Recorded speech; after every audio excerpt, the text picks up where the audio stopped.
No, Manivanda Prabhu. Okay. It's very important, Manivanda Prabhu. Yeah, but he's going to be different line from you. We need to combine. Jai Guru Maharaj, Hare please Krishna. accept my arrangement. Jai. I think there's one little thing we need to fix, and that is we need to have like a conference call, which means yourself and Lakshmi Pati together with me. We did the last time. Like last time. You see, now he's calling me and I will answer, and that will be separate. It will cut off you. Before I was talking with him. We're cutting each other off. We need to all be together. Okay. In order to do this, one of you has to be the organizer to bring us together in a group call. Okay. I understand. I'll see. So you discuss. Hare Krishna. Yeah, you see, the thing is, you and Manibanda, one of you has to start a group call, or a, what do they call it, a conference call. Otherwise, it's not going to work. I don't understand the point. We have to do like we did last time with Skype, all three of us together. Not that you call me and then he calls me. That doesn't work. Yeah.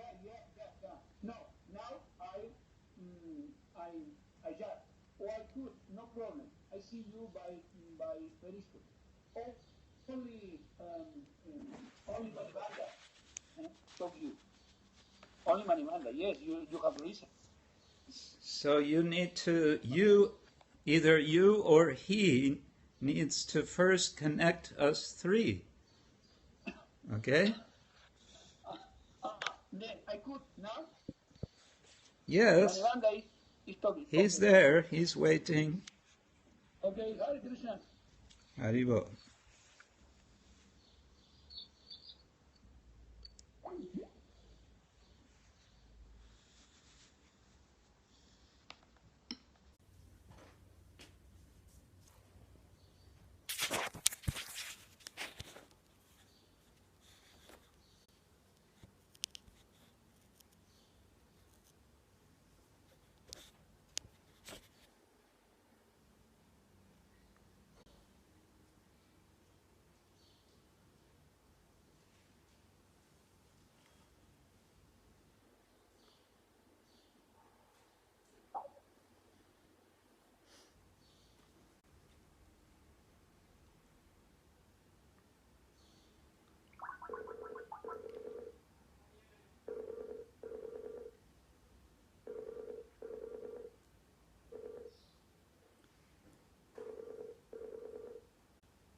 Haribo. Here I am.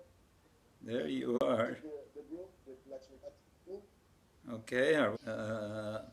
Okay. The connection is not so good. Your broadcasting cuts. Oh, Hare Krishna. How are you? Good. I'm online trying to do something with South America, and the connection is not so good. Yeah, connection is a little bit bad sometimes. But sometimes it's okay.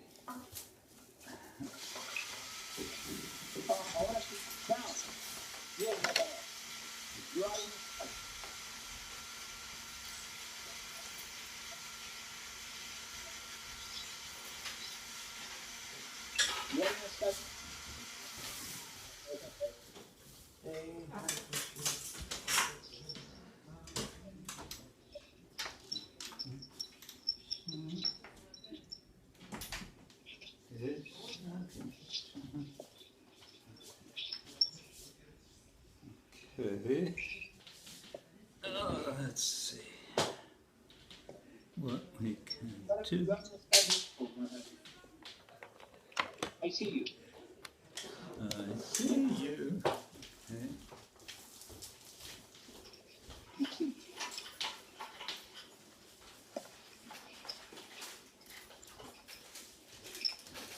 And the schmuck.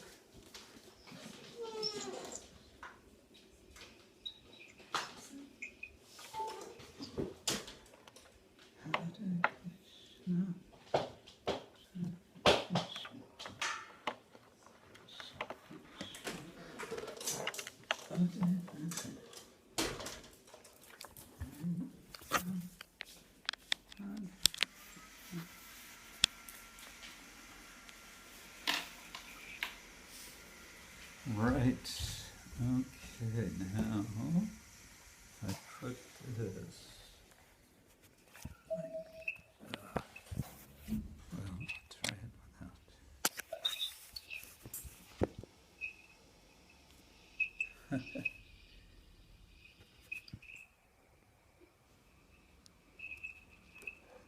Okay, we have a nice image in Periscope now.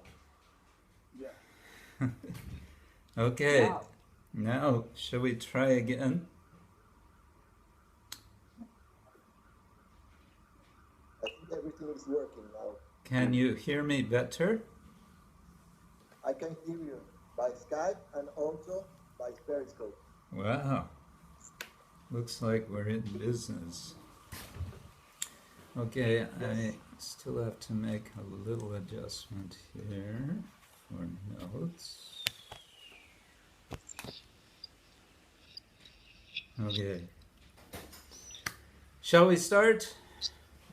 Yes. Jai.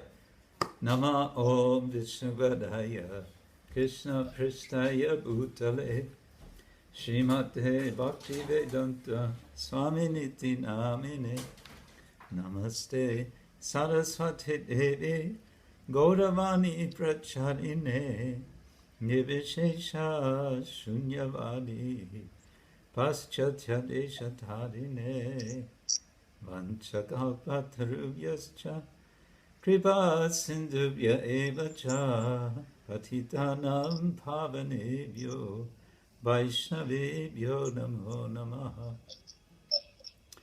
Jai Shri Krishna Chaitanya Prabhu Nityananda Shri Advaita Gadadhar Shivasari Gaura Bhakta Vrinda Hare Krishna Krishna Krishna Hare Hare Hare Rama Rama Rama Hare Hare Om Namo Bhagavate Vasudevaya Om Namo Bhagavate Vasudevaya Om Namo Bhagavate Vasudevaya Om Namo Bhagavate Vasudevaya Narayanam Namaskritya Naram Chaiva Narottamam Deving Saraswating Vyasam Tato Jayamudiraye Nashta Prayesha Vabhadreshu Nityam Bhagavata Sevaya Bhagavati Uttama Shloke Bhaktir Bhavati Naishtike.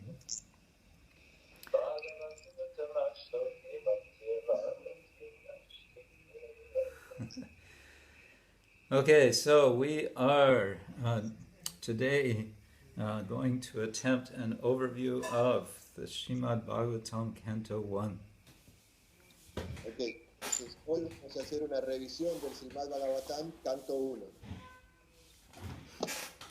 As I'm sure you know, Bhagavatam has 12 cantos.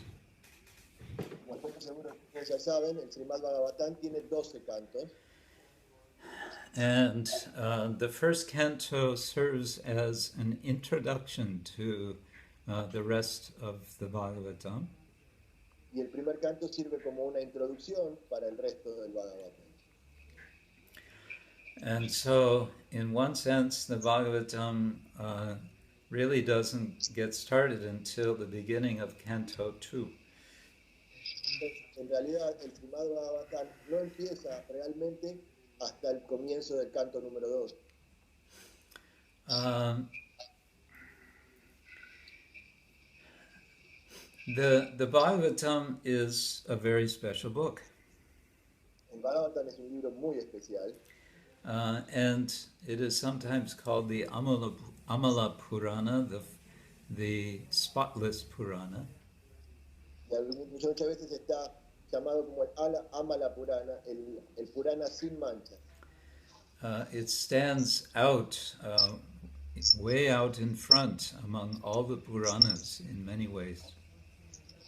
Se mantiene separado de los otros Puranas en muchos sentidos. It is the Bhagavata Purana, the Srimad Bhagavatam, which has commanded the attention of so much commentary. Es el Bhagavad Purana, el Srimad Bhagavatam, y hay muchos comentarios que atienden que tenemos que darle mucha importancia. And at the same time, the Bhagavatam itself is a kind of commentary on the Vedic literature. Y en sí, el Srimad Bhagavatam en sí mismo es como un comentario acerca de la literatura védica. It is also an assembly of many conversations. También ahí se establecen muchas conversaciones. It is multi-layered conversations, one conversation on top of another, on top of another. Son como conversaciones superpuestas una con la otra en capas, una conversación dentro de otra conversación y dentro de otra conversación. And the essential subject of the conversation is, Prabhupada said, the beautiful story of the Supreme Personality of Godhead.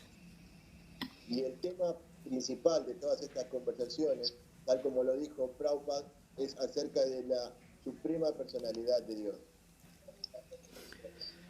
So this is a very big subject, and it is a sublime subject. Este, por supuesto, es un gran tema y es un tema sublime. And so it takes the entire first canto to prepare us for the rest of the Bhagavatam. Entonces toma todo el primer canto para prepararnos a nosotros para el resto del Srimad Bhagavatam. To prepare us to have the right mood, so that we are actually not just reading or listening, but actually participating in the Bhagavatam. Nos prepara a nosotros para tener la modalidad apropiada, no solo para leerlo, sino para participar también del Srimad Bhagavatam. And so the first canto is, with its 19 chapters, is leading us to the great beginning of the meeting between Maharaj Parikshit and Shukadev Goswami. Entonces el primer canto tiene 19 capítulos que nos van guiando hasta el encuentro supremo entre Shukadev Goswami y Maharaj Parikshit.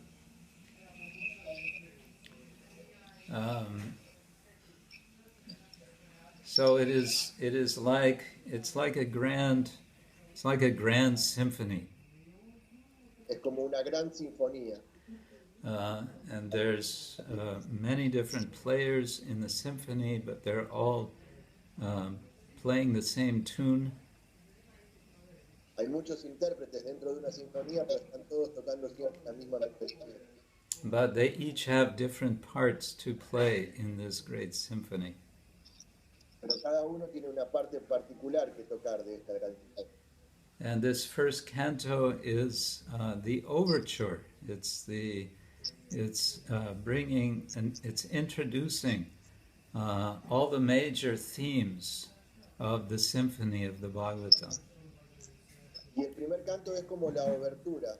Está mostrando cuáles son todos los temas principales que luego se van a desarrollar.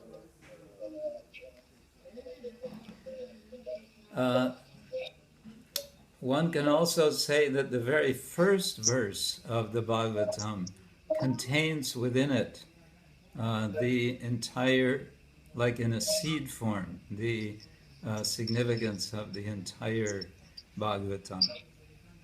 Uno podría decir inclusive que el primer verso del primer canto contiene, tal como en la forma de una semilla, el significado completo del Srimad Bhagavatam.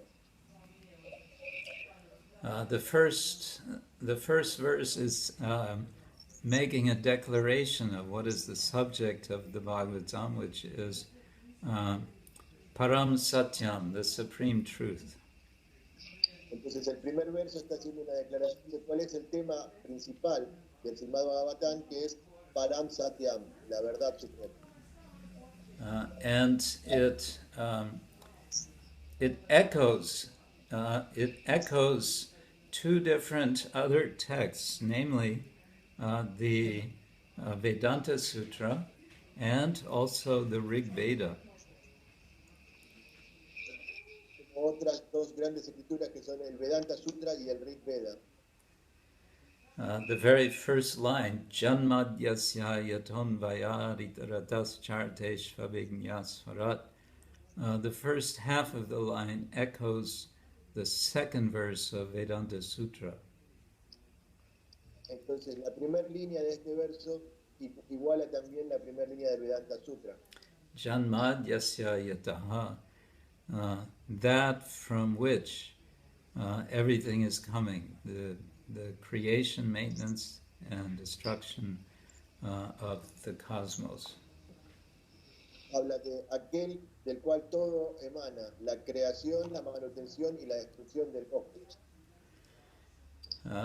Which is identifying what it is that the absolute truth, Param Satyam, is in relation to this world.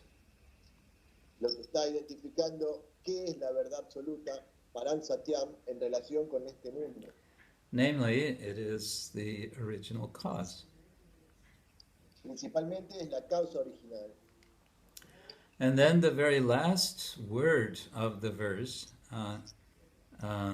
is Dhimahi.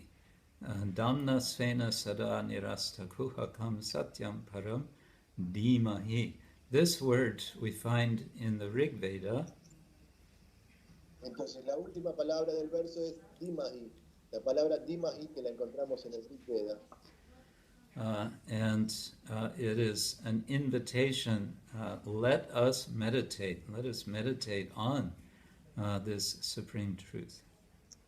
Y es una invitación, nos está diciendo, meditemos nosotros en esta suprema verdad. Well, one time, Srila Bhakti Siddhanta Thakur spent an entire month discussing this one verse, but we are not going to do that. Bueno, una vez Bhaktisiddhanta Sarasvati estuvo durante todo un mes discutiendo acerca de este verso, pero no vamos a hacer eso ahora. So I'm going to just briefly mention the next two verses because these three, 1, 2, and 3, are very important. And then we'll move into chapter 2. Entonces voy a mencionar también brevemente los dos siguientes versos, el 2 y el 3, que son importantes para luego seguir hacia el capítulo 2.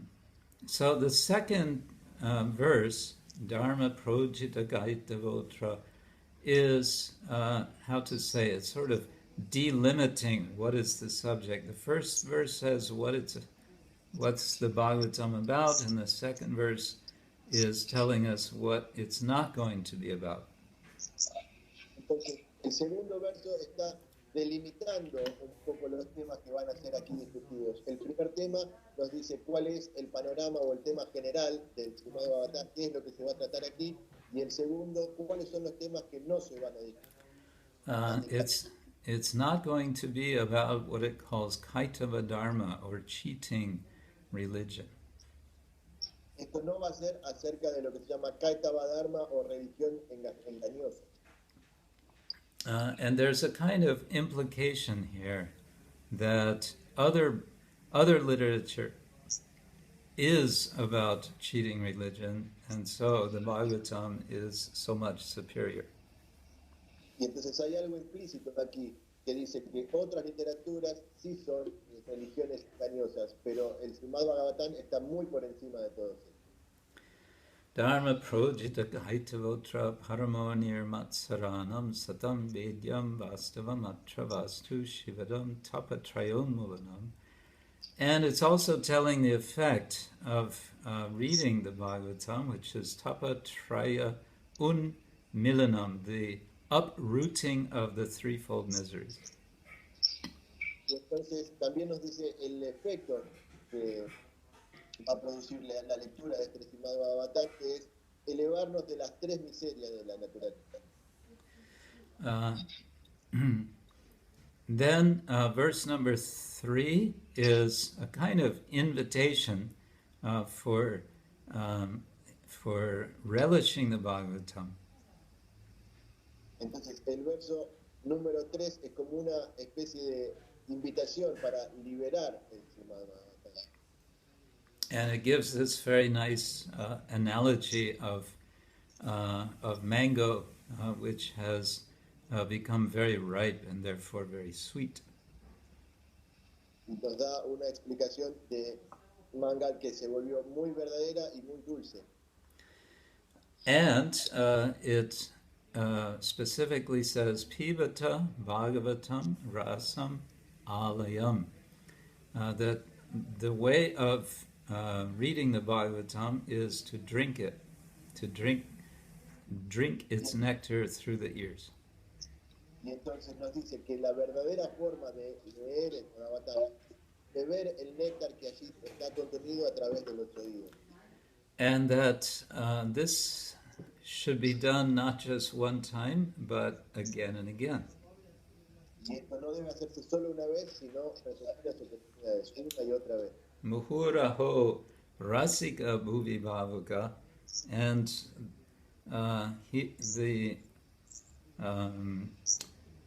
the verse is addressed to rasikas, to connoisseurs, persons who can relish rasa. Y entonces el verso está direccionado a los rasikas, aquellas personas que pueden liberar o sentir rasa. Now this brings up an important theme in the Bhagavatam, and that is qualification or adhikara.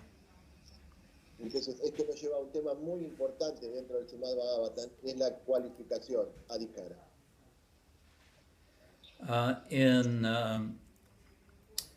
this verse, it's implying that to be qualified we need to be rasika, relisher of rasa. En este verso está implícito entonces que para estar cualificados tenemos que ser rasikas o practicantes o sintientes del rasa. And then just in verse 2, there's another qualification given, namely nirmatsara. Nirmatsara means free from envy. Y en el segundo verso especifica una segunda cualificación que es nirmatsara o libre de envidia. So in both cases we may read this and think, well, okay, I guess I'm not qualified to read the Bhagavatam then. Let me just close the book now. Y en ambos casos podríamos pensar, bueno, ok, entonces no estoy cualificado para leer. Cierro el libro, ya. But of course, that's not the idea. The idea is that by reading the Bhagavatam, we gradually gain these qualifications. Pero por supuesto que no es esa la idea, sino la idea es que a través de la lectura del Srimad Bhagavatam podemos llegar a alcanzar esas cualificaciones. Mm. And how we become qualified is, of course, by practicing bhakti to the Lord. Por supuesto, la forma de volvernos cualificados es practicar bhakti para el Señor. And that is described. What is bhakti? What is the practice and what is the result of bhakti is outlined in chapter 2 of the first canto. Y eso está descrito, o sea, cómo se practica el bhakti para el Señor está descrito ya en el capítulo número 2. And of all the verses of chapter 2, perhaps the most important to remember is verse number 6. Entonces, entre los versos del capítulo número 2, quizás el más notable es el verso número 6, Which gives a kind of definition of pure devotion in relation to Dharma. lo que nos da una definición de la devoción pura en relación con el Dharma. Guru Maharaj, I think we have some little problems with the Periscope broadcasting. You're not. No, it's okay. It's okay? Yeah. We can continue, sorry. All right. So, verse number 6 says, Savai pungsang paro dharma yato bhaktirat hokchade ahaituki apratihata yayatma suprasidati. That a way to know that we're being successful in spiritual life is that we will be completely satisfied. Entonces, el verso número 6 nos está diciendo que para volvernos exitosos en la vida espiritual tenemos que estar completamente satisfechos. And how will we get this? By ahaituki apratiyata, by bhakti, which is without motivation and without interruption. ¿Y cómo obtenemos esto? A través del bhakti, que es sin motivación y sin interrupción. Okay, so chapter 2 is very important. Again, we could spend a lot of time on it, but we're doing an overview. Entonces, el capítulo 2 es muy importante y podríamos pasar mucho tiempo, pero estamos haciendo una revisión. The essential, let's say, the contour of chapter 2 is showing how bhakti works by purifying the heart and making one free from the modes of nature. Y entonces el capítulo 2 lo que nos está mostrando es cómo el bhakti funciona, cómo puede liberarnos a nosotros de las modalidades de la naturaleza. So it's a good chapter to revisit sometimes, to remember what it is we're doing and how the whole thing works. Entonces es un muy buen capítulo para leer y releer varias veces, para saber siempre qué es lo que estamos practicando y cómo debería funcionar. Okay, let's move on to chapter 3. Vamos ahora al capítulo número 3. After hearing about what we, the practitioners, should do, namely bhakti, next in chapter 3 we hear just the beginnings of what the Lord does. Entonces en el capítulo número 2 decía qué debemos hacer nosotros como practicantes del bhakti, y en el 3 empieza a dar una pequeña visión de qué es lo que el Señor hace. Basically, what we get is a list. We're getting a list of the avatars of the Lord. Lo que obtenemos básicamente en principio es una lista acerca de los avatares. Want to speak? I'm on Skype now. Okay. Yeah. For the next hour and a half. So yeah. Now, one interesting thing about chapter 3 is we're, of course, introduced to the whole notion of avatar, that the Lord can appear in this world. Algo muy interesante acerca del capítulo 3 es que nos da esta noción de los avatares, de cómo el Señor puede aparecer en este mundo. And not just one time, but so many times. No solo una vez, sino muchas veces. In fact, so many times, repeatedly, De hecho, muchas veces repetidamente. in a kind of cycle. And this cycle is suggesting what I call divine routine. Y como una especie de ciclo este ciclo nos sugiere o nos muestra lo que se podría llamar como la rutina divina. Rutina divina. Sí. Yeah.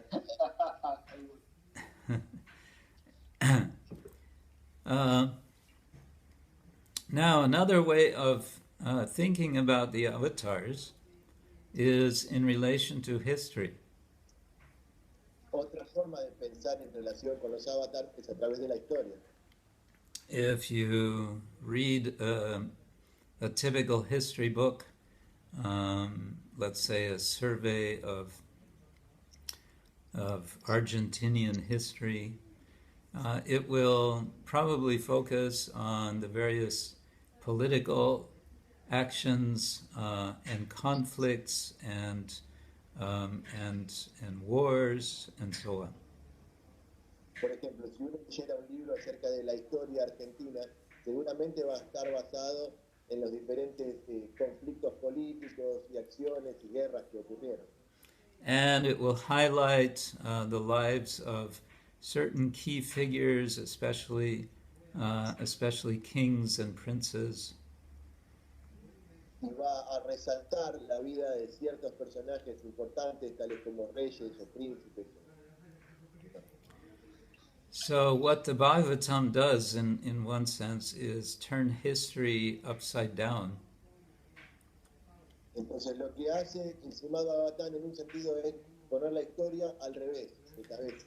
And it's saying that history is, real history is about the lives of, or the appearances of the Lord and the activities and lives of his devotees. Y nos dice que la verdadera historia es acerca de las apariciones o avatars del Señor y su relación con los devotos en estas apariciones. Yeah. Well, in this list of avatars, which is really just mentioning very briefly each one, and usually something about their origin or their parents. Within this, we have one particular verse, which is very important. Entonces, dentro de esta lista de avatars que encontramos aquí, que menciona algunos con un breve background acerca de quiénes fueron sus padres y dónde hay una muy destacada. And this is verse number 28, which comes at the end of the list, basically.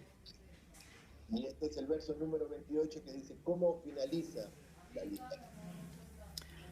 It says that all of these different avatars, they're called angshas and kalas, or parts and portions of the Lord. They are coming, but to Krishna's to Bhagavan Swayam. There is one, and his name is Krishna, and he is Bhagavan himself. Entonces lo que nos dice aquí es que todos estos avatars aparecen en diferentes oportunidades, pero por encima de todas estas apariciones es Krishna tu Bhagavan Swayam. Hay una verdad suprema que él es Krishna. Our Acharya Jiva Goswami has pointed to this verse as the key to the entire Bhagavatam. Entonces nuestro Acharya Jiva Goswami apuntó en este verso como la clave para todo el Srimad Bhagavatam. Because it's pointing out Krishna's position above every other form of the Lord. Porque está mostrando la posición de Krishna por encima de cualquier otra forma del Señor. When we come to the end of chapter 3, we are introduced to the problem of the Bhagavatam, and that is that the Lord, Krishna himself, has disappeared from the world. Can you repeat it, Gurudev? Yes, I have it. Yeah. When we come to the end of this chapter, chapter 3, Yes. then we are introduced to you could call it the cosmic problem. Entonces, cuando llegamos al final del capítulo número 3, podemos ver lo que se podría llamar el problema cósmico. And the problem is that Krishna has disappeared. Y el problema es que Krishna ha desaparecido. So it says, Krishna swadhamo bhagate dharma jnana adivisaha kalo nashta dishamesha puranarga adunodita. That when Krishna disappeared, he took with him spiritual knowledge, he took with him dharma, everything good and valuable went with him. Entonces lo que aquí dice es que cuando Krishna desapareció de este universo, se llevó consigo la religiosidad y el dharma y todo lo que se consideraba valioso, se fue con él en el momento en que él desapareció.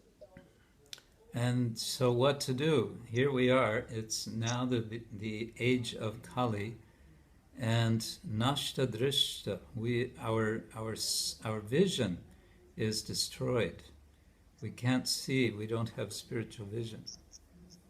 ¿Qué podemos hacer? Porque aquí estamos al principio de Kali Yuga y todo lo bueno se ha ido y nuestra visión espiritual ha sido destrozada por la falta de estas cualidades. So it says, Esha Puranarka, that this Purana, the Bhagavatam, which is like the sun, has appeared in this age to give us light. Entonces lo que dice que este Purana, el Bhagavatam Purana, que es como un sol, ha aparecido para iluminar esta era. Yeah. Okay. I should back up actually to just mention that in chapter 1, back in chapter 1, we have this situation of the sages in Naimisharanya. Vamos a volver un poquito hacia atrás al capítulo número 1 para mencionar esta situación que se da con los sabios en la floresta de Naimisaranya.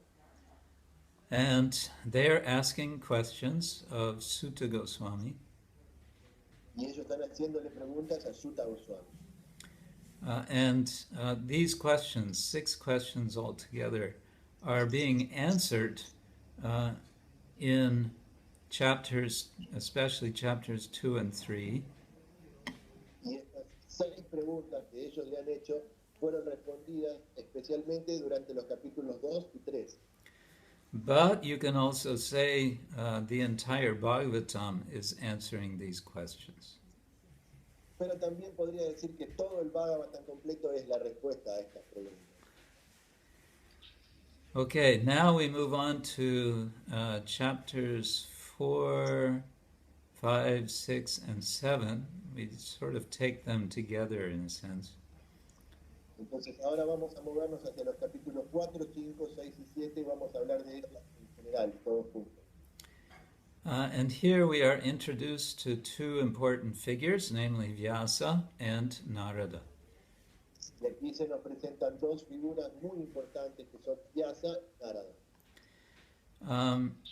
One way to characterize these 2 is to say Vyasa is representing Dharma and Narada is representing Bhakti. Una forma de darle característica a estos 2 personajes es decir que Vyasa representa el Dharma y Narada representa el Bhakti. And as I mentioned in chapter 2, this verse about how devotion leads to full satisfaction, it's talking in that verse also about Dharma, Paradharma, the best Dharma. Y aquí en el capítulo 2 se menciona cómo la devoción nos lleva a la satisfacción completa. Está mencionado como el Param Dharma. And so this is one of the major themes throughout the Bhagavatam is what is the relationship between Dharma and Bhakti? Y este es uno de los temas principales que se desarrolla a lo largo del Bhagavatam, o sea, cuál es la relación entre Dharma y Bhakti. So it's very significant that Vyasa and Narada meet, and that Narada is acting as the guru for Vyasa. Y entonces es muy significativo el encuentro entre Narada y Vyasa y cómo Narada está actuando como un guru de Vyasa. And it's significant that Vyasa is feeling dissatisfaction before he meets Narada. Y es significativo como Vyasa está sintiendo esta insatisfacción antes de encontrarse con Narada. So in contrast to this definition of Dharma, chapter 2, verse 6,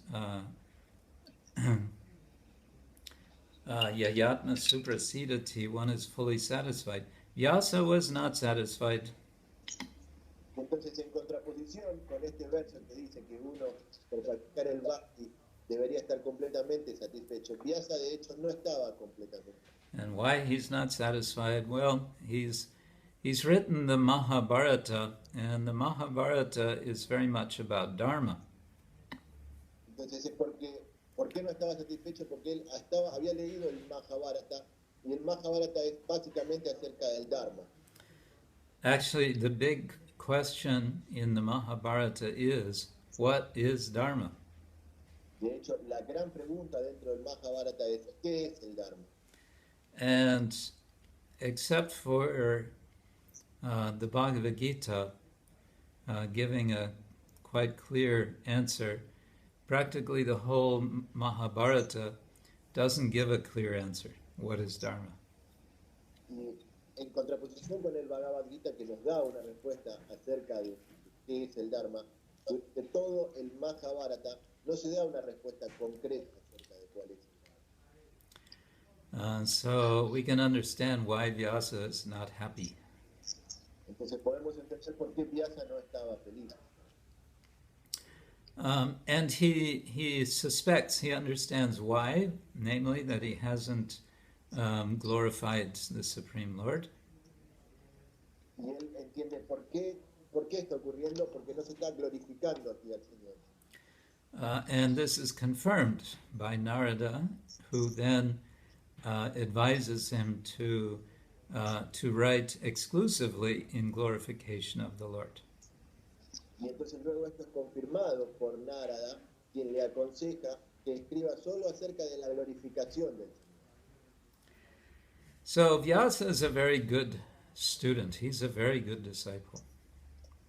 Entonces Vyasa es un muy buen estudiante y discípulo. We could say he's an ideal disciple. Podríamos decir que es el discípulo ideal.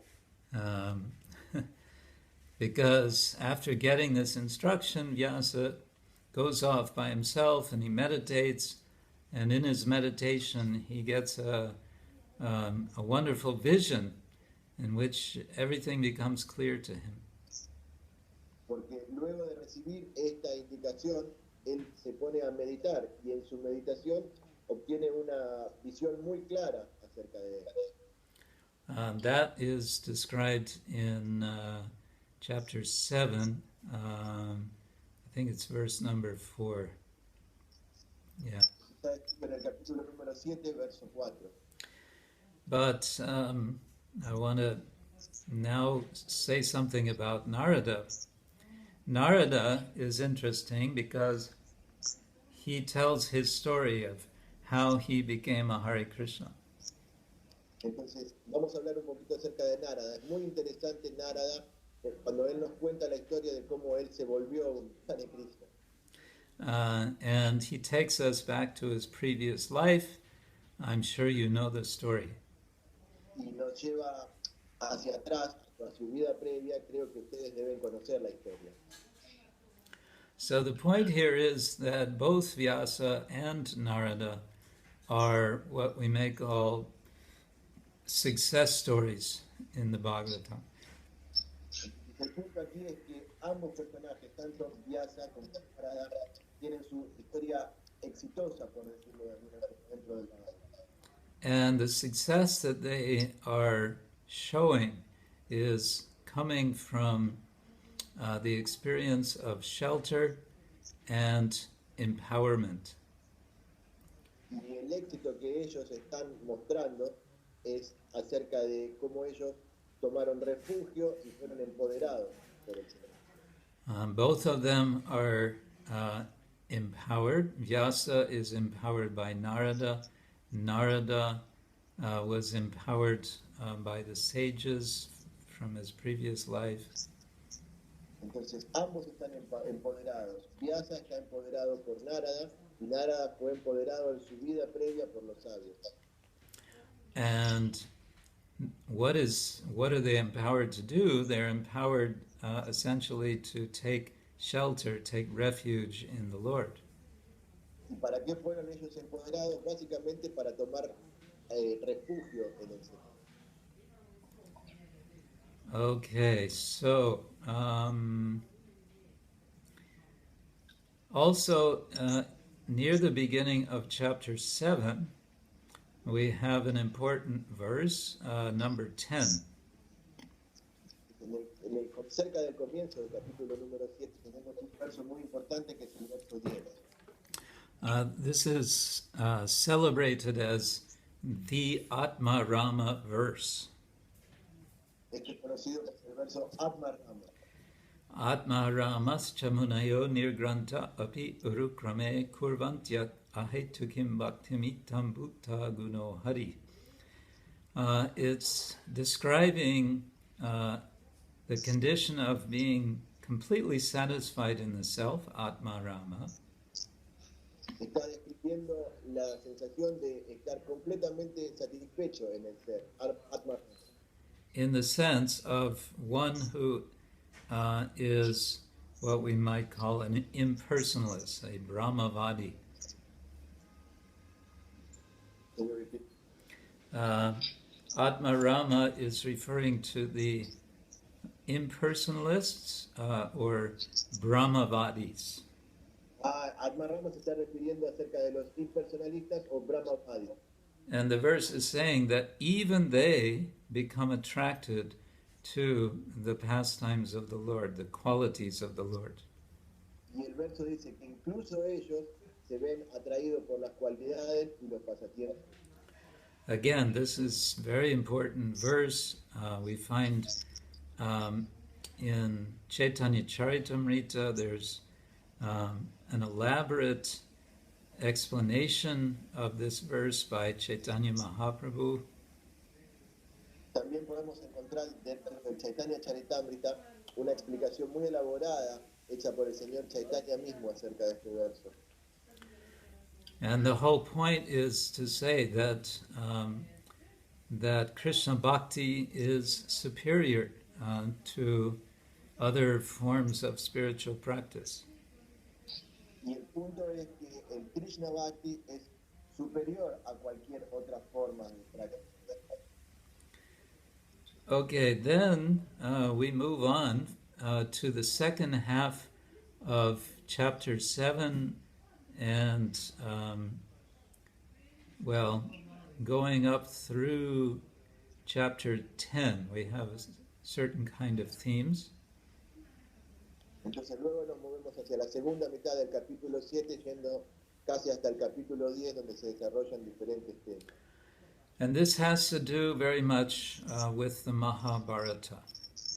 Y esto tiene más que ver con el Mahabharata.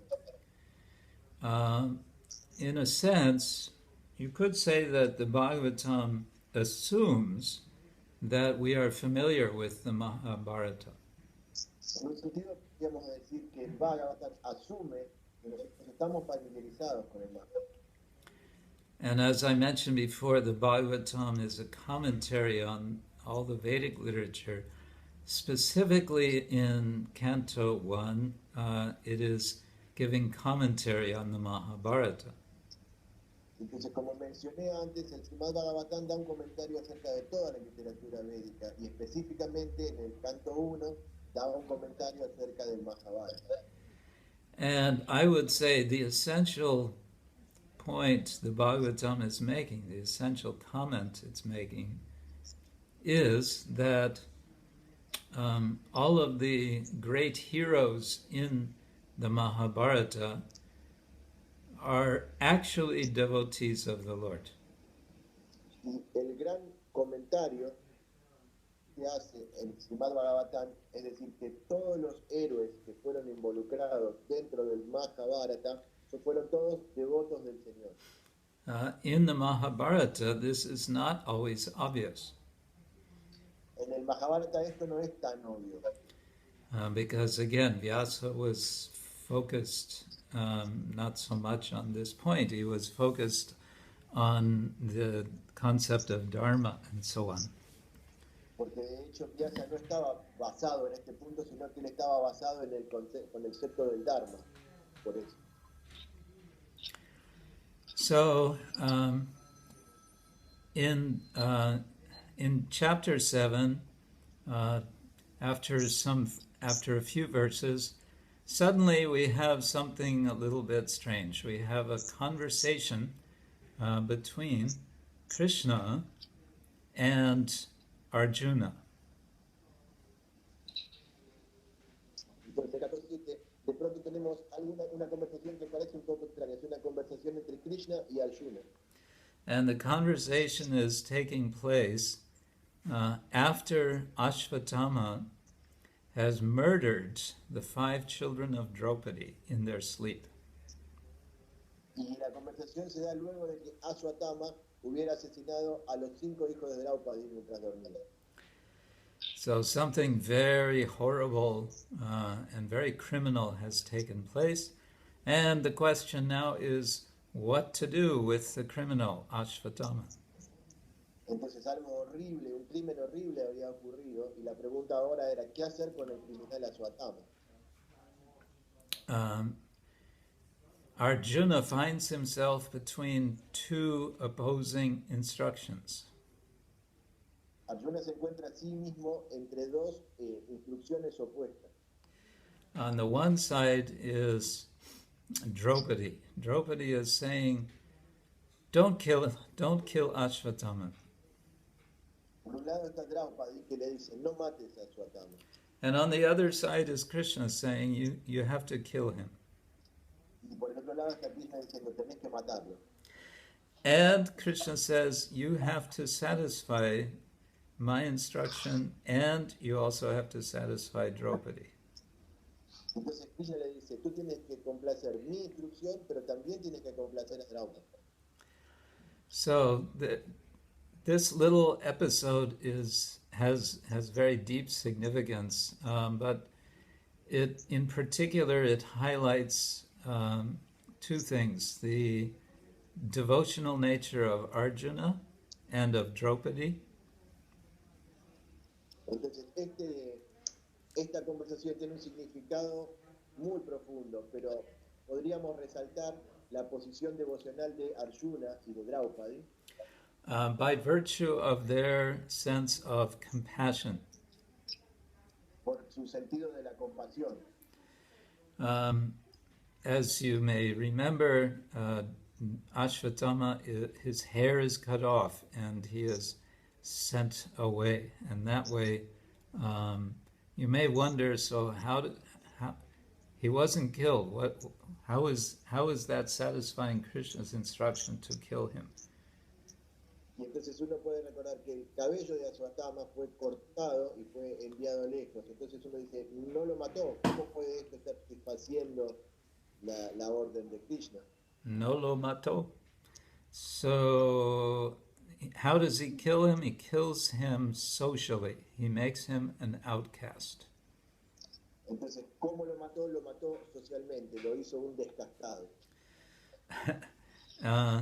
And this is going to sort of, reverberate through the Bhagavatam, this sense of compassion, this principle of compassion as integral to bhakti. Entonces esto se repite a lo largo del Srimad Bhagavatam, en ese sentido de la compasión en relación con el bhakti. Now, the 5 sons of Draupadi have been murdered. Why? Because Ashvatthama thinks this is the best way to end the dynasty of the Pandavas. Entonces, ¿por qué fueron asesinados los hijos de Draupadi? Porque Ashwatthama pensó, esta es la mejor forma de terminar con la dinastía de los Pándavas. Because the Mahabharata is very much preoccupied with a dynastic continuation of the kingdom, and constantly there is a failure to continue. Porque el Mahabharata está muy preocupado acerca del legado, de la continuidad, de la herencia de los reyes, y siempre hay una interrupción en este punto. Well, this is significant for the Bhagavatam because Maharaj Parikshit is going to be the next person in line of the dynasty of the Pandavas. Y aquí es el significado del Srimad Bhagavatam, que Maharaj Pariksit es el siguiente gobernante en la línea de sucesión de los Pándavas. I'm getting a little ahead of this story, but this will be described. Ashwatthama tries to also murder Parikshit before he is born. In effect, he tries to make an abortion. Vamos a adelantarnos un poquito en la historia para contar que Ashwatthama, de hecho, quiso matar a Pariksit antes de que tuviera nacimiento, quiso provocar a su madre un aborto. And of course, he will fail. Why? Because Krishna protects his devotee. Y por supuesto falló. ¿Y por qué fue esto? Porque Krishna protege a su devoto. And on that theme of protection, then we have in chapter 8, Queen Kunti's prayers to Krishna. Luego, todo este tema de la protección podemos encontrarlo en el capítulo número 8, en las plegarias de la reina Kunti hacia Krishna, in which she is expressing her gratitude to Krishna for having protected the Pandavas throughout all the years of their difficulties. y ella en este capítulo está agradeciéndole a Krishna como él protegió a los Pándavas después de todos sus años de dificultades.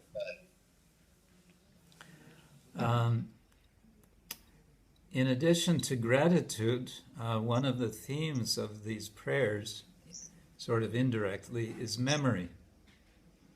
Entonces, adicionándose a la gratitud en estas plegarias, podremos encontrar algo que se llama la memoria. Of course, in order to be grateful, one has to remember that one has received some benediction. Por supuesto, para ser agradecido uno tiene que recordar que ha recibido una bendición. And then we also have the notion of endurance. The Pandavas are enduring all their suffering for so many years. Y luego tenemos el concepto de endurance, Endure. de soportar el sufrimiento a lo largo de mucho tiempo. And this ties in finally with divine purpose, which will be elaborated in chapter 9. Y esto lo que nos muestra es el propósito divino que va a ser desarrollado en el capítulo número 9. Perhaps one of the most striking prayers of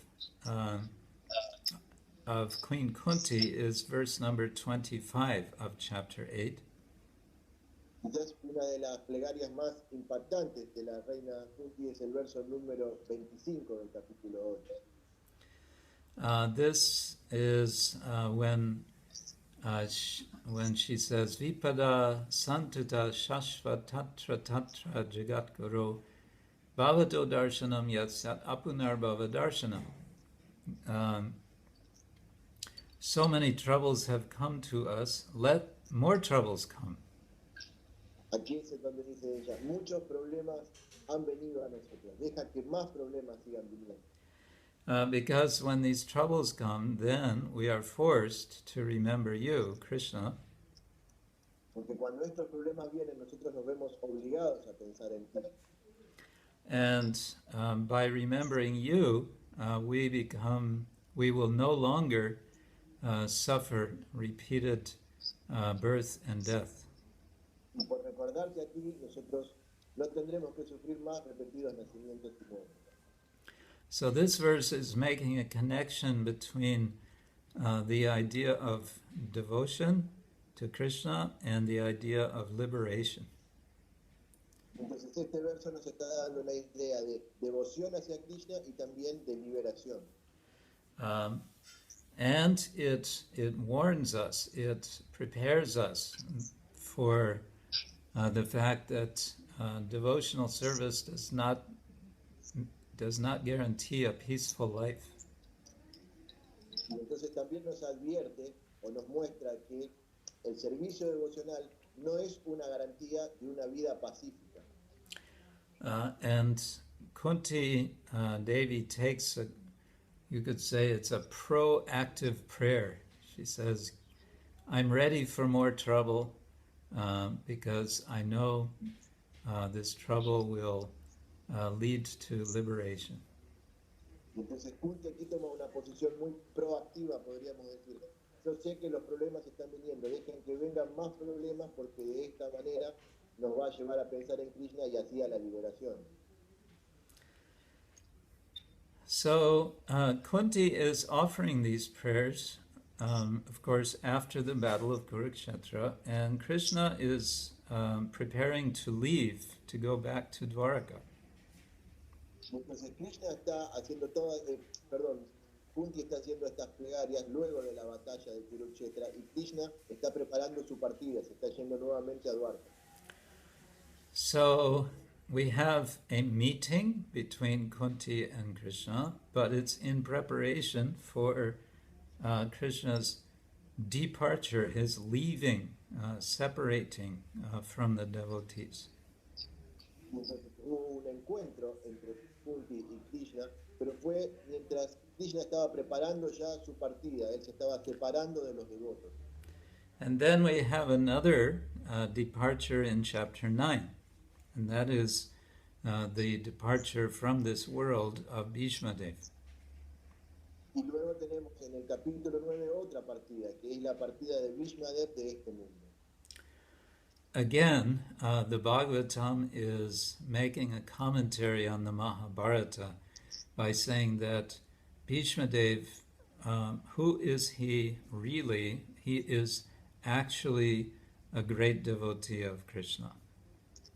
Entonces también aquí el Srimad Bhagavatam está haciendo un comentario acerca del Mahabharata, acerca de quién es Bhishma Dev, y él es un gran devoto de Krishna. In the Mahabharata, Bhishma is a great prominent figure, but he is all tied up in the politics of the family conflict that's going on.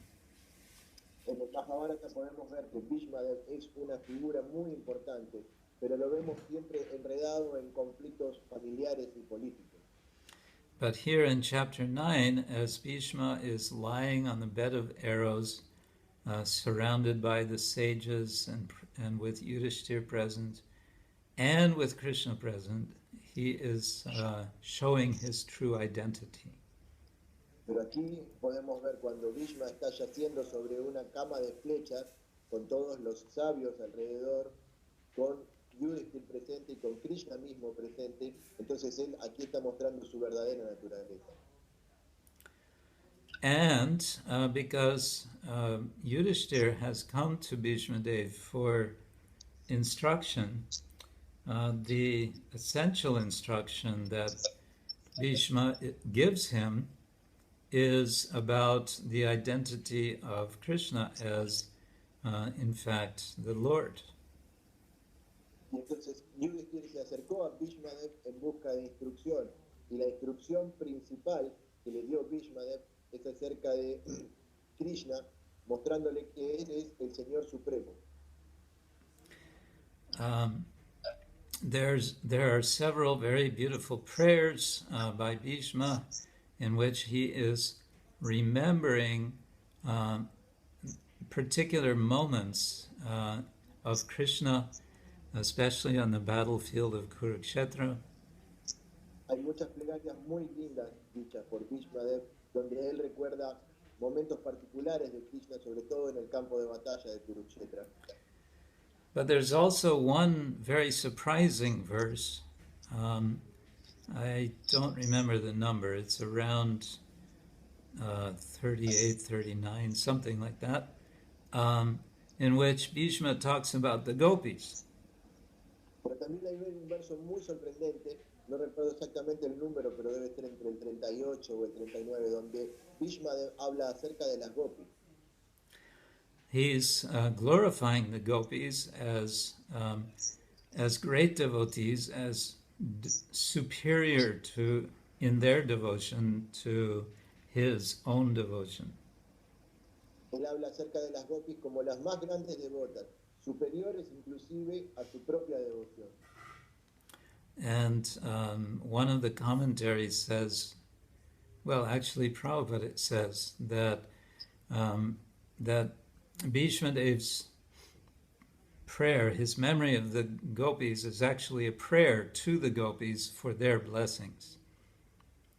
Entonces, Prabhupada dice en un comentario que las oraciones de Bhishma Dev hacia las gopis son en realidad una plegaria pidiéndole su misericordia. And he is explaining in verse number 20 of chapter 9, Bhishma, to Yudhishthira, that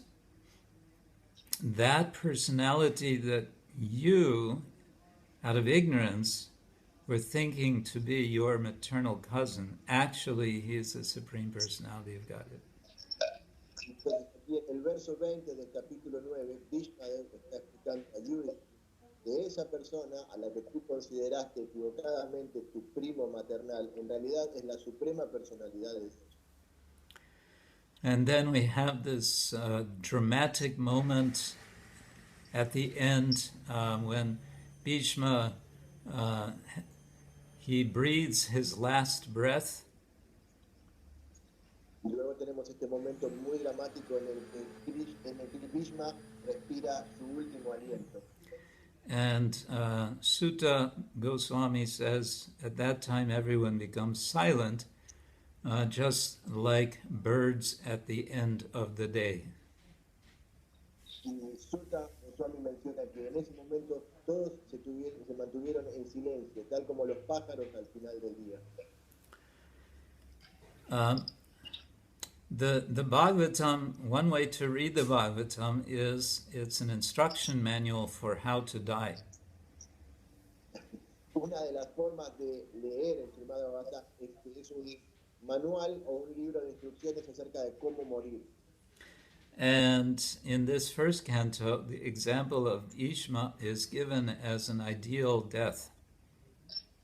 Y entonces en este primer canto, el ejemplo de Bhishma está mostrando lo que sería la muerte ideal. He is, in the Mahabharata, he is a warrior hero, but in the Bhagavatam, he is a bhakta hero. En el Mahabharata podemos ver a Bhishma como un héroe guerrero, pero en el Srimad Bhagavatam podemos verlo también como un devoto héroe. And so his death is the death of a bhakta hero. It's Entonces, su muerte es la muerte de un héroe devoto. It's a hero's death, bhakta hero's death. Es la muerte de un devoto héroe. So Krishna was present for this moment, but now Bhishma has departed. Now Krishna departs to return from Hastinapura. He leaves Hastinapura to go to Dwaraka. Entonces, luego de la partida de Bhishma Dev, Krishna se preparó para dejar Hastinapura y regresar a Dwarka. So chapters 10 and 11 are describing these activities of Krishna. Entonces, el capítulo 10 y 11 está describiendo estas actividades. And I would say the point of these chapters is to help us to appreciate that Krishna is in the process of departing the world. Y algo que podríamos apreciar es que estos capítulos nos muestran que Krishna estaba ya en el proceso de dejar este planeta. It was already announced in chapter 3 that after Krishna's departure, we have the Bhagavatam as the Sun Purana to illuminate us. And so now we're sort of backing up and getting details about the last period of Krishna's life. Entonces aquí fue dicho de que luego de la partida de Krishna íbamos a tener el Srimad Bhagavatam para que nos iluminara como el Purana del Sol. Y aquí nos está dando unos detalles de cómo Krishna estaba preparando ya su partida. Chapter 11 is interesting as a description of a very wonderful reception of the Lord. El capítulo 11 está descrito como una maravillosa recepción del Señor. It is a grand and glorious reception in Dwaraka, as all the residents are so happy to see him. Hubo una grandísima recepción para Krishna en Dwarka. Todos los estudiantes de Dwarka estaban muy felices. It describes how the conch shells are blowing and the white umbrella is being carried above the Lord, and like that. Describe cómo sonaban las caracolas y cómo las sombrillas amarillas estaban sostenidas por encima del Señor y toda la fiesta. One might be reminded of the return of Ramachandra to Ayodhya. Esto podría recordarnos también el regreso de Ramachandra a Ayodhya. It describes how Krishna reciprocates with the different residents of Dwaraka. Some he's offering, the seniors he's offering respect, the juniors he's giving blessings, like that. Describe cómo Krishna reciproca con cada uno de los habitantes de Dwarka. A los mayores él les muestra respeto y reverencia, a los menores él les da sus bendiciones. And so from this chapter we also get a sense of Krishna as person, because of his reciprocation in different ways with different persons. Podemos tener una visión de Krishna como persona, como él reciproca en diferentes formas hacia la But the entire description is one of Aishvarya. Pero la descripción general And of course, this will contrast with the account of Krishna in his childhood in Vrindavan, Gokula. Por supuesto que esto es un contraste con la descripción de Krishna como un niño en Vrindavan, en Gokula. The Bhagavatam, the first 9 cantos of the Bhagavatam are preparation, they are introduction to the 10th canto. Los primeros 9 cantos del Srimad Bhagavatam son una preparación o una introducción para el canto número 10. And in canto 1 we get very brief and very concentrated anticipation of so many different themes that will be elaborated in later cantos. Y en el canto número 1 tenemos muy brevemente descritos varios de los temas que luego van a ser elaborados más en detalle a lo largo de los demás cantos. So then we have the last 7 chapters, chapters 13 through 19, about the life of Maharaj Parikshit.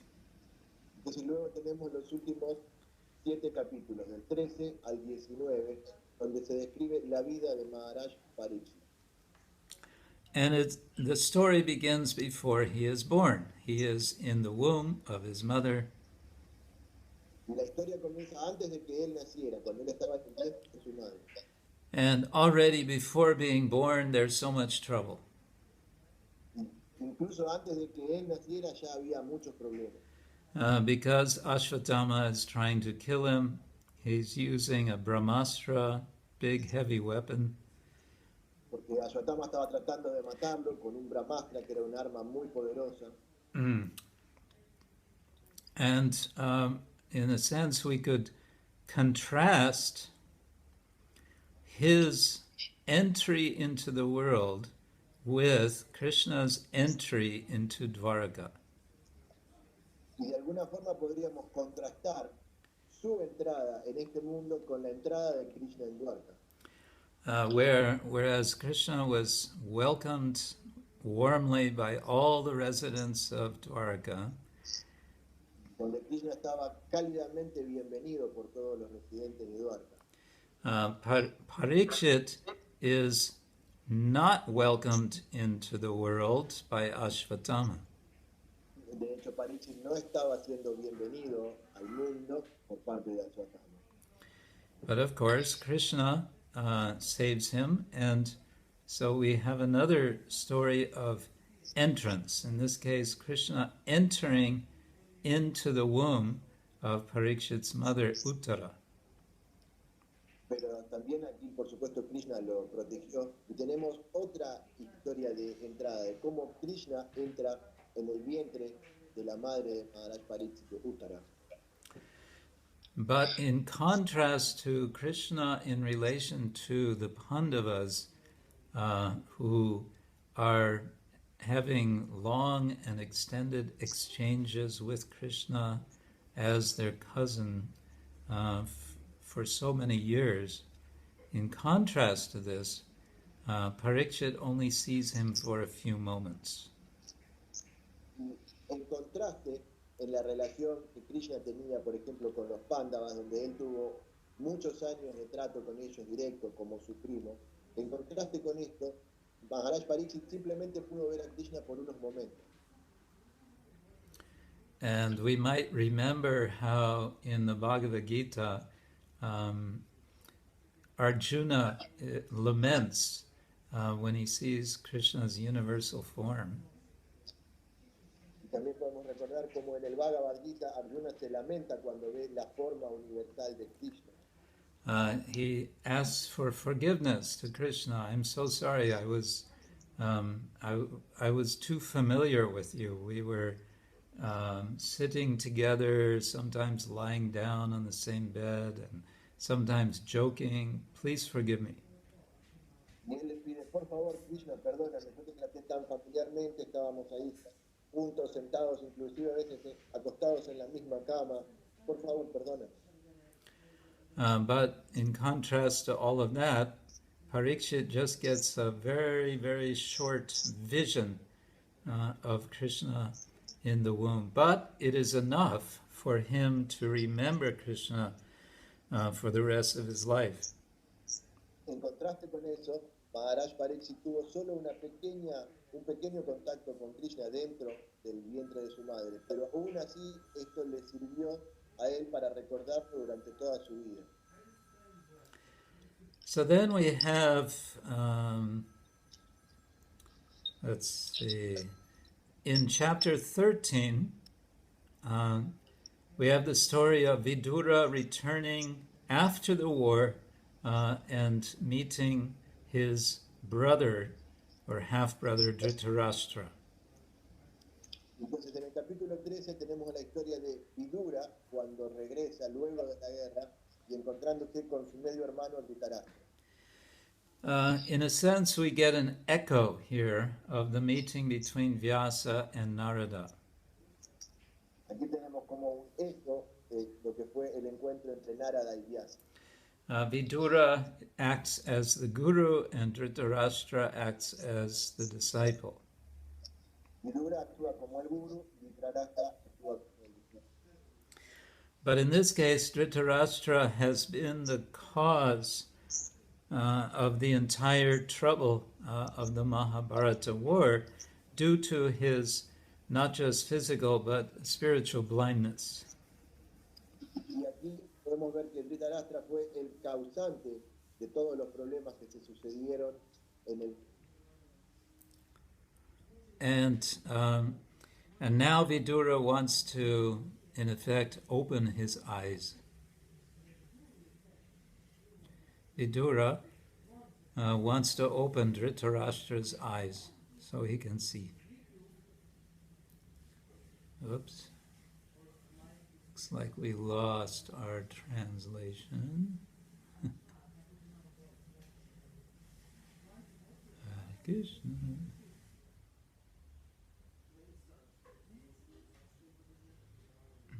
Mhm.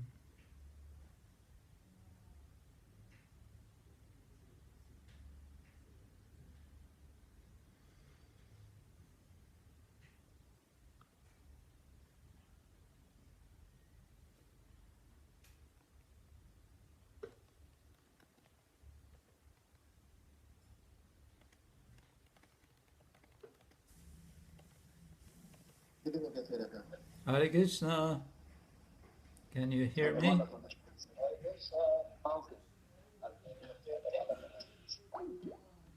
Oops.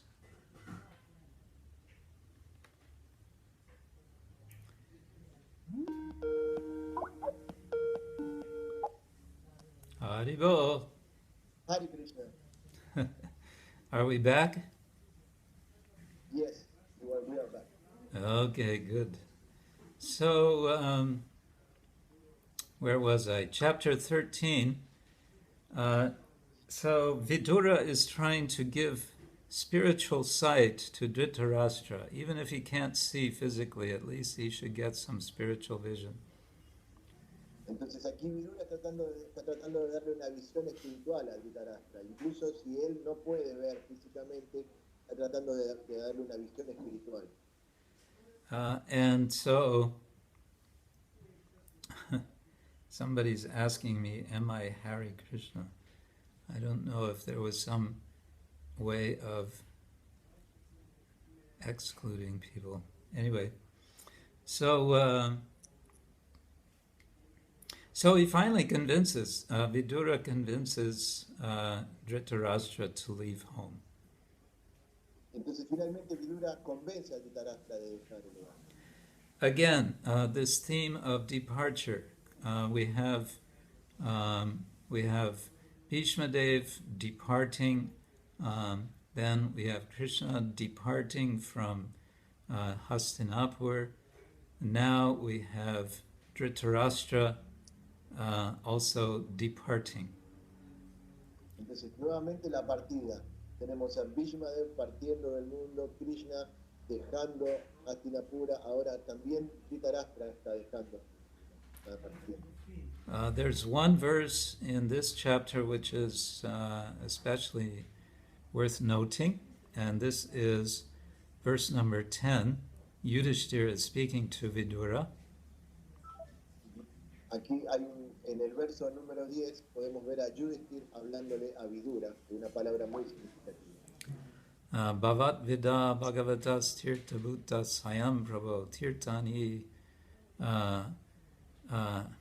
He says, you have been traveling to so many holy places, tirthas, but you yourself are an embodied holy place. And the reason is because you are carrying the Lord in your heart. Y entonces aquí Vidura dice a Yudhishthira, Yudhishthira dice a Vidura, tú has viajado por muchos lugares sagrados, pero tú eres en sí misma la personificación de un lugar sagrado porque llevas al Señor dentro de tu corazón. So we have a case of a glorification of a devotee who has been successful. Again, from the Mahabharata perspective, Vidura's devotion is not so clear, but here he is Vidura is definitely an example of the perfect devotee. Entonces aquí tenemos nuevamente la glorificación de un devoto. De acuerdo a la visión del Mahabharata, la devoción de Vidura no estaba muy clara, pero aquí se muestra claramente como él es un gran devoto. And then in chapter 14, we have, in a very touching way, we have the account of Krishna's disappearance. Y luego en el capítulo 14 tenemos de una forma muy conmovedora la descripción de la partida de... We don't hear about it directly, and yet we know about it because we know what's going to happen, and that will be described in more detail in Canto 11. Sabemos lo que va a ocurrir y eso va a ser descrito más en detalle en el canto número 11. But we hear about it now through Arjuna, who is being questioned after his return from Dwaraka. Pero lo oímos algo de eso aquí a través de Arjuna, a quien se le fue preguntado luego de su regreso a Dwarka. And then we have chapter 15, which is a kind of summary of descriptions in the Mahabharata of how the Pandavas leave home and they go to the Himalayas, and one after another they give up their bodies. Luego tenemos en el capítulo número 15 una descripción, un resumen acerca de cómo los Pándavas fueron dejando el hogar y viajando a los Himalayas y uno a uno dejando su cuerpo.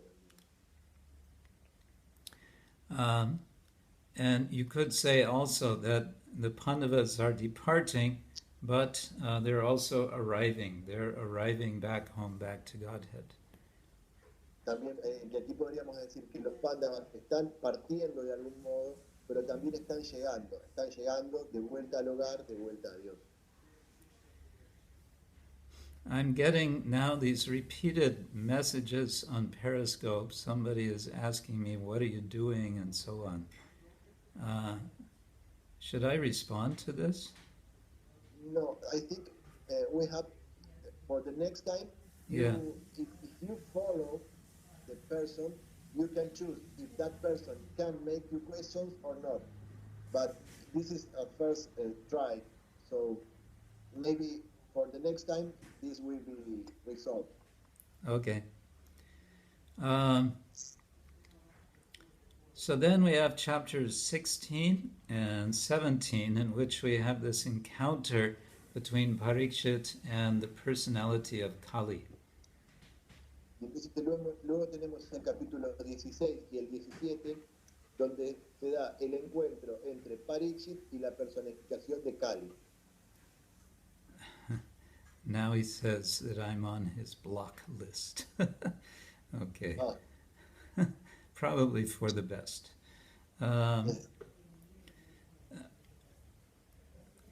Again, we have an example of reception, that Maharaj Parikshit is receiving the personality and thus the age of Kali.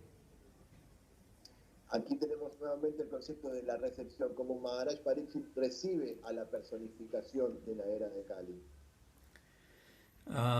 Now, one interesting feature of this account is that it takes the form of an allegory. Aquí, can you repeat, Gurudev? Sorry. The particular style of the story in chapter 16 and I think also 17 is an allegory. Es una alegoría. Lo que podemos ver aquí que el capítulo número 16 y 17, la forma particular de presentar la historia es como una alegoría. Yes, because the personality of Kali is what? He is a personified. Kali is personified as a Shudra who is disguised as a king. Porque aquí la personificación de la era de Kali se la describe como un Shudra que está disfrazado de rey. And then we have the earth personified as a cow, and we have Dharma personified as a bull. Entonces tenemos también a la tierra personificada como una vaca y al Dharma personificada como un toro. And these personifications, being personifications, they are able to speak. Y estas personificaciones, siendo personificadas, son capaces de hablar. Uh, so it's a kind of complex narrative because we have the apparently historical figure of Parikshit, but he's now meeting allegorical figures and interacting with them.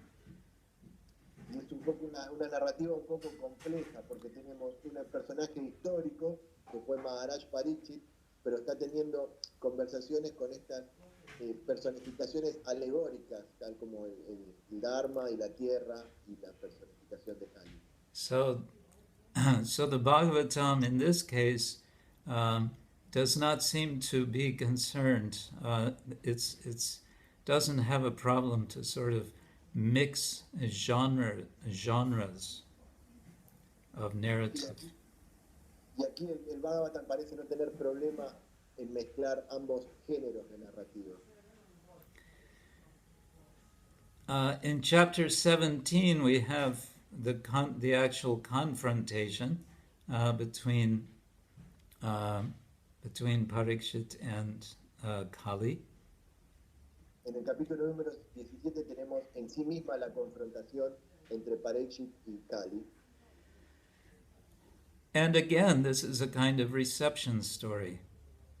Y nuevamente esta es una historia de recepción. But it's a reception which is, it's a difficult reception. The king initially wants to kill Kali. Pero es una recepción, un recibimiento un poco difícil, porque el rey inicialmente quiere matar a la personificación de Kali. But he can't do that because now Kali has thrown himself at his feet. He's taking shelter of him. He's surrendering. Pero no puede hacerlo porque en ese mismo momento la personificación de Kali se arrojó a sus pies y le pidió misericordia, le pidió refugio. So we may feel there is a bit of echo here with the episode with Ashvatthama and Arjuna. Arjuna does not kill Ashvatthama. Y podemos ver cómo se repite también lo que ocurrió entre Arjuna y Ashvatthama, cuando Arjuna no mató. Instead, he gives him shelter. He gives Kali shelter in this case, whereas Ashvatthama was thrown out. Kali is here being accepted. He's being sheltered. Y la diferencia es que mientras Ashvatthama fue rechazado por Arjuna, aquí Kali fue recibido y le fue dado el refugio por parte de Maharaj Pariksit. And one way to understand this story or to read it is a kind of explanation of how evil enters the world. Y una forma de explicar o de entender esta historia es acerca de cómo el mal entró. It is through a kind of trick which involves the observance of Dharma on the part of the king. Y esto es como una especie de truco que incluye la observación del Dharma de parte del rey.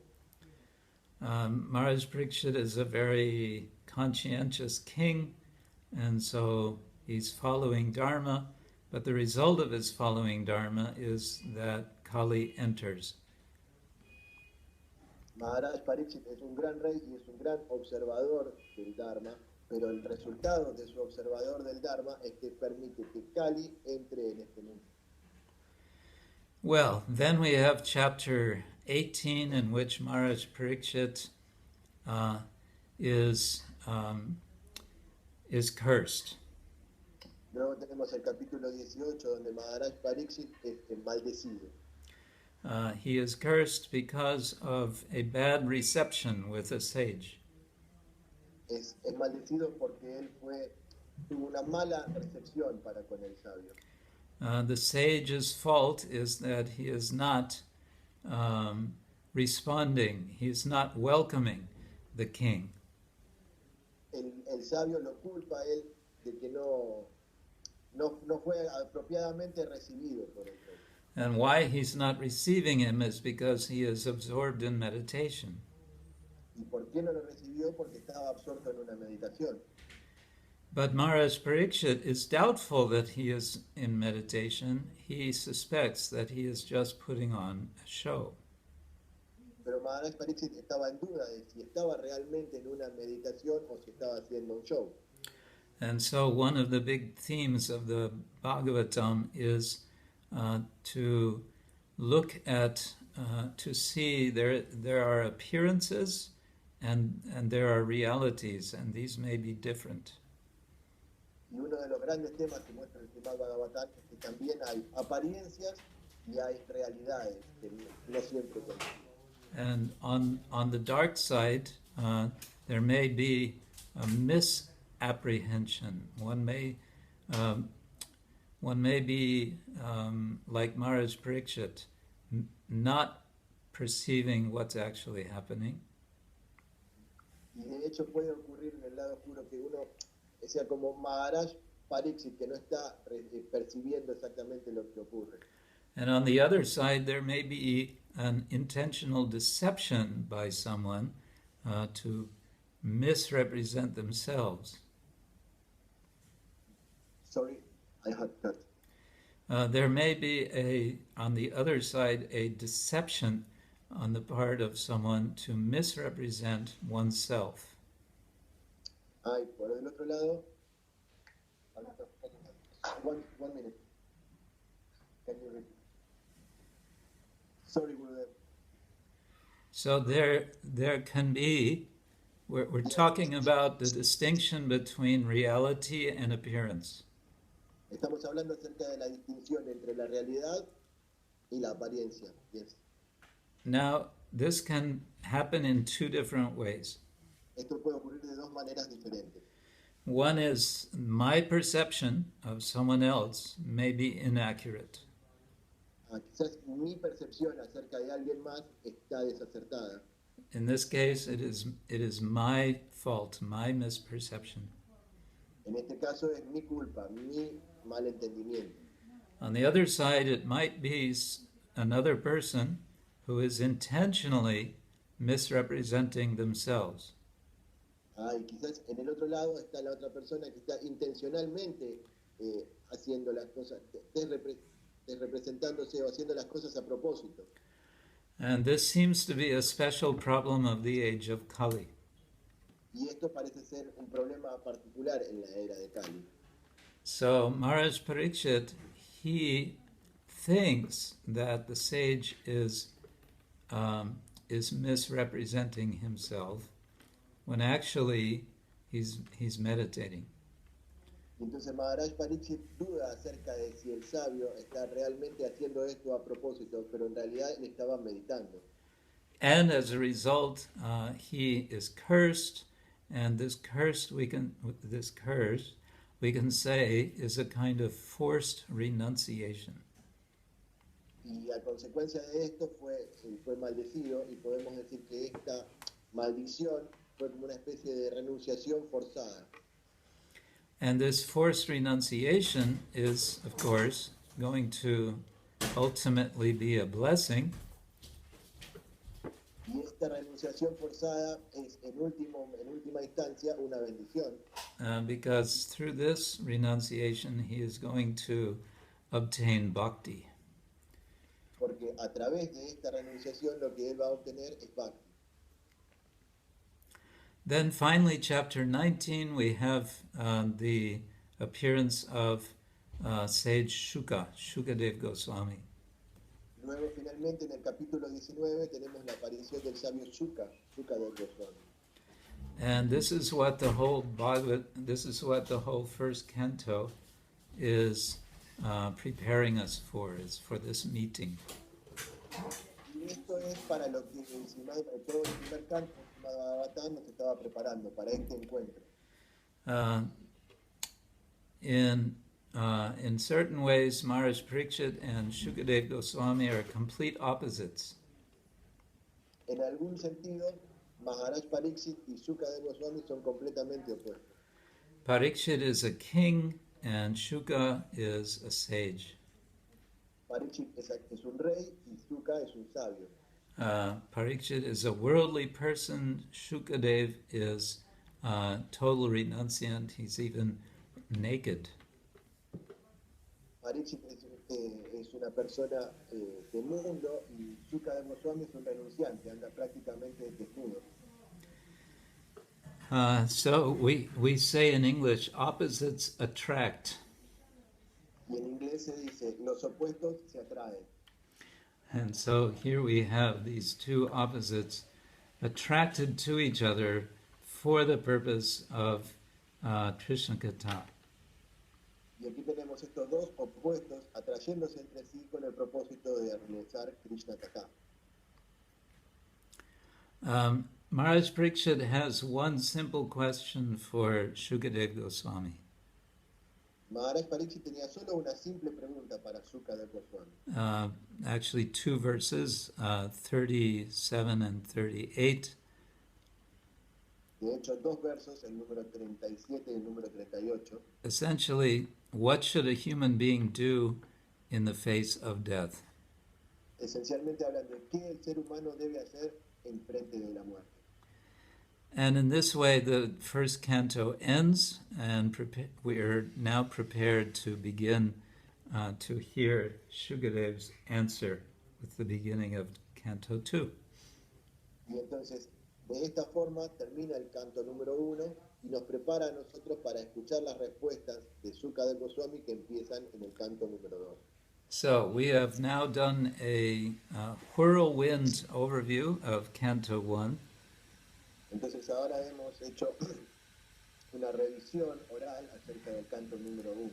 And I think it's time for me to stop and see if anyone has any question. Entonces es momento aquí de parar para mí y ver si alguno de ustedes tiene alguna pregunta. Yes, Guru Maharaj, Yes. one thing. About the question, we need to see the order, because if many people write many questions all together, they erase from the screen for me and I cannot translate that for you. So maybe the people have to make one question and wait for your answer. Yeah, so you want to explain that to them? Yes, but I think that there is no other people following this broadcasting. Oh yes, only one people, maybe. Oh no, no one is there to make questions. You mean all of this we've been doing just for you and me? No. There are many people seeing, but not connected. Yes, one moment. Ya, todo esto va a quedar y se puede revisar durante todo el tiempo. Queda subido. Sí, pero no hay personas en este momento en vivo para hacer preguntas. There's nobody live, but this is going to remain online for, I don't know, 3-4 hours, maybe a little more. There's somebody else. Yes, there's somebody else, so maybe that person. Quizás si hay alguien aquí en esta transmisión escuchando para hacer alguna pregunta a Maharaj a través de Periscope. But I don't know. If not, that's okay. Si no hay nadie para hacer una pregunta.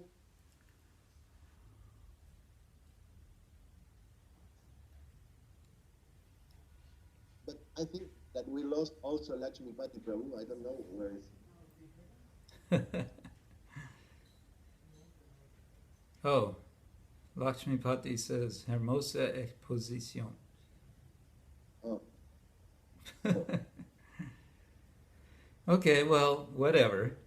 I guess this was still kind of an experiment. Yes, but I think it was successful. Yeah, but Lakshmipati was saying that, Lakshmipati told me just before we connected that there's going to be some other technology for the next time. Yes. He didn't explain what that is, but whatever. Okay. So what you're saying is that live audience was only 1 or 2 people? In this moment, yes. Oh. I don't know, because we made publicity on Facebook and also in the God Siblings group in WhatsApp, as many people were knowing about this class. In the beginning, I think they were connected more, but now I don't know why there's only one people following. Oh. Well, on my screen it shows a little silhouette of a figure, and then it has the number 5, which just went down to 4. Mariada Purushottama just asked me a question. Ah, yes, he was making a question about allegories. Allegory, yeah. Yes. So I can just say that it's one form of literature, sometimes used it's often used to make some philosophical point. La alegoría es un tipo de narrativa que se usa para mostrar más que nada puntos filosóficos. In our own tradition, there's a drama, Sanskrit drama, written by Kavi Karnapura about the life of Lord Chaitanya, and the whole drama is in the form of an allegory. En nuestra propia tradición hay una obra escrita por Kavikarna Pura acerca de la vida del señor Chaitanya, y toda esta obra está escrita en la forma de una alegoría. But also it's combining allegorical characters and real characters. Pero también es una combinación de personajes alegóricos y personajes reales. It starts out, as I remember, with a conversation between the personality of Kali and the personality of Adharma. Entonces empieza, si no recuerdo mal, con una conversación entre la personificación de Kali y la personificación del Adharma o la irreligión. Yeah, Kali and Adharma are discussing about the effect of Lord Chaitanya's appearance. Entonces Kali y Adharma están discutiendo acerca de los efectos de la aparición del señor Chaitanya. And it's been a long time since I read, but one of them is very worried, and the other says, "No, it's okay. It's actually good that Lord Chaitanya is coming." Hace mucho que lo leí, pero recuerdo que uno de ellos se encontraba muy preocupado por la aparición del señor Chaitanya, el otro por el contrario decía, no, es bueno que él haya aparecido. And then later in the drama, personified friendship and personified bhakti, two female personalities appear, and they discuss with each other. Y luego aparecen la personificación del bhakti y la personificación de la amistad, como dos mujeres que también tienen una conversación entre ellas. Yeah, that's about all I can think of to say about allegory right now. Eso es todo lo que podría decir acerca de la alegoría en este momento. Well, what I want to say is that it, because Lakshmipati is asking, is it has very much the features of an allegory. Very much the features. The feature, it has the characteristics of an allegory. Esa es la característica de la alegoría. It's not to say that it's only an allegory, but it's to say that as part of the pastimes of the Lord, it's been presented in this very special form.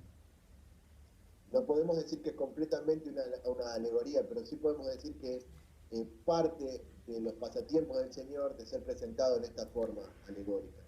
There's one portion in Canto 4 which is explicitly an allegory. Hay una parte en el canto 4 que es explícitamente una alegoría. And that is in the instruction by Narada to King Prachina Barhishat, the story of King Puranjana. Y está en las instrucciones de Narada en la historia del rey Puranjana. And he basically says, now I'm going to tell you an allegory. Y básicamente dice, ahora voy a contarte una alegoría. And then he explains, he elaborates how each of the particular characters in the allegory are symbolic, they're representing particular qualities or whatever. Y aquí él explica cómo cada uno de los personajes en esta alegoría que él va a narrar está mostrando diferentes cualidades y etc.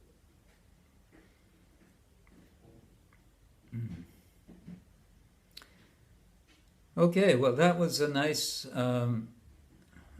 first. It was all of this recorded in some way? Yes, it remains, they can see it again and again. Okay, that's good. Yes. All right, so then we've made a start. Yes, the first step. First step, there's always a first step. So thank you so much for your translation. Thank you so much for your instructions, Gurudev. So we'll proceed, and after some time we can do Canto 2. Yes, please. All right then. Okay. My dandavats to you, Guru Maharaj. Srila Prabhupada ki jai. Guru Maharaj ki jai. Ananta Goti Vaishnavinda ki jai. Gaur Premanande Haribol. Gaur Premanande Hare Krishna.